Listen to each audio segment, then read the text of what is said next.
Welcome to the Masterclass. I am your professor, and today we are undertaking a rigorous, high-octane explainer of the Indian Contract Act of 1872. Listen closely, because we are charting the complete life cycle of a contract, right from its legal birth, through its living challenges, straight into its legal afterlife. I demand your absolute focus here. We're going to decode these complex doctrines using the precise, landmark case laws that you absolutely must know.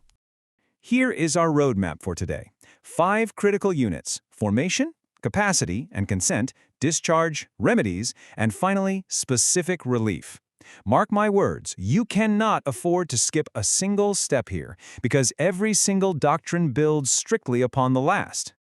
Right, let's dive straight in with Unit 1, the absolute foundation. We have to understand exactly how a valid contract is legally born. Section 2A lays down the ultimate rule. A contract is an agreement enforceable by law. It's a very strict equation, really. Agreement plus enforceability. A casual promise you make to a friend, that is meaningless in court. It literally has to possess the sanction of the law to become a binding contract. So, how exactly do we achieve this enforceability? Well, Section 10 mandates things like free consent and lawful consideration. But heed this exam tip.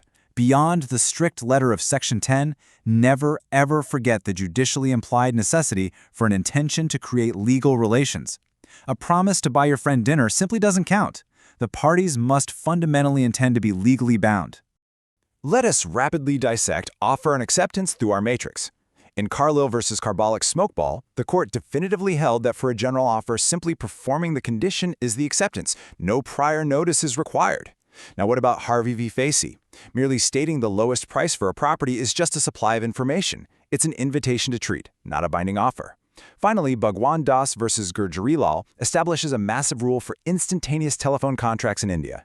The old postal rule is dead here. The contract is concluded strictly where the acceptance is heard. Moving on to consideration and privity. In India, consideration can actually move from a third party, as we saw in Shania v. Ramaya. But understand this fundamental rule. Consideration must move at the desire of the promisor. In Durga Prasad, building shops because the collector asked for them yielded no valid consideration from the shopkeepers. And what about privity? The strict English doctrine from Tweddle says a stranger to a contract cannot sue. But Indian law is far more pragmatic. Krishnalal gives us this unique Indian exception where a daughter-in-law, even though she is a stranger to a family partition deed, can absolutely enforce her right to maintenance. That brings us to Unit 2. Capacity and free consent. Because look, even the most perfectly drafted contract is legally worthless if the parties involved are incompetent or coerced. The landmark Privy Council ruling in Mahari Bibi v. Darmodis Goes establishes an absolute rule. A minor's agreement is void ab initio. I want you to burn this into your memory. Void ab initio means dead from the very start. There is no contract whatsoever. Because of that, there's no restitution of money. And there's no ratification once they turn 18. You deal with a minor at your own peril. Now, consents can be entirely obliterated by vitiating factors. Just look at these cases. In Ranga Nayakama, relatives unlawfully detained a dead body until the poor widow signed an adoption deed. That is pure coercion under Section 15. In Inchi Noria, a dominant nephew usurped an estate from his illiterate aunt. That fiduciary abuse is presumed undue influence. And then we have the classic mistake in Raffles v. Wichelhouse. 2 ships, both named Peerless, sailing months apart. Because the parties had 2 completely different ships in mind, there was a total lack of consensus ad idem. Their minds never met. The contract was completely void. Lean in closely for another absolutely critical exam tip. You must rigidly differentiate a wagering agreement from a contingent contract. A wager, like betting on whether it will rain, is void under Section 30. It is a mere gamble. But a contingent contract under Section 31, like a fire insurance policy, is perfectly valid. Why the difference? Because in a contingent contract, the parties possess a genuine, real-world interest in the subject matter. Never confuse the two. Now we reach Unit 3, discharge. We've built the contract. We've verified its validity. So, how do these binding obligations definitively die? When performance becomes impossible, we invoke the doctrine of frustration. Now, the Old English case, Taylor v. Caldwell, used the implied term theory when a music hall burned down. But in India, we have a complete paradigm shift. The Supreme Court in Satyabrata Ghose laid down the authoritative test under Section 56. For a contract to be frustrated in India, performance must become radically different from what was originally undertaken. A mere delay or a sudden hike in costs, that is never enough to kill the contract. Sometimes a party doesn't even wait for impossibility. They just outright refuse to perform. In Hoxter v. de la Tour, a career's employment was canceled weeks before his start date. This is anticipatory breach, and this rule grants the innocent party an incredibly powerful tactical advantage. You can sue immediately upon repudiation. You absolutely do not have to sit around and wait for the performance date just to mitigate your losses. Which takes us to Unit 4, Remedies and Quasi-Contracts. When the contract is shattered, where exactly do we find justice in its legal afterlife? Let's consider the quasi-contract. What if there is no formal agreement at all, but someone secures an unfair benefit? Well, the law steps in. In Shiba Prasad Singh, money was paid under a mistaken belief. The Privy Council ruled that the law actually imposes a duty to prevent unjust enrichment. It commands the return of money paid under mistake of fact. You simply cannot keep what is not rightfully yours, whether there's an agreement or not. When claiming damages, Hadley v. Baxendale dictates a very strict two-limb remoteness rule.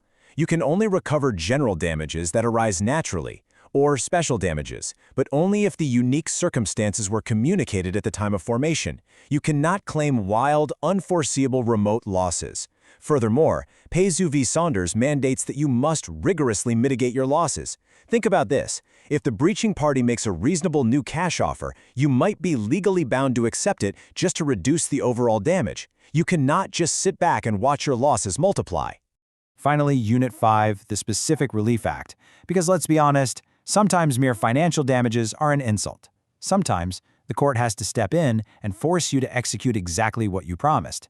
If you want a court to immediately halt an action via an interlocutory injunction, you can't just walk in and demand it. You must strictly satisfy the Depalt-Kumar triad. Step 1. Establish a prima facie case. Step 2. Show that the balance of convenience is actually in your favor. And Step 3, prove irreparable injury that money simply cannot fix. All three of these steps are absolutely mandatory. Class, here is your final and frankly most critical exam tip. Before 2018, ordering specific performance was a mere judicial discretion. But the 2018 amendment, that is a massive revolution in Indian contract law. It fundamentally transformed specific performance from a discretionary exception right into a mandatory rule. The amendment stripped courts of that easy old excuse that damages are an adequate remedy. Now the court shall grant specific performance. This shift powerfully aligns India with global civil law systems. Let us bring all this theory right into the modern day. Did the COVID-19 pandemic permanently discharge contractual obligations? Well, the Delhi High Court in Halliburton Offshore proved the answer is generally no. Applying that high bar of frustration we talked about, COVID lockdowns only suspended but did not permanently frustrate obligations. So I leave you with this provocative thought. How will our strict new era of mandatory specific performance handle the next unforeseeable global shock? Will courts really force performance in the face of the impossible? Study these doctrines, internalize these landmark case laws, and I will see you in the next masterclass.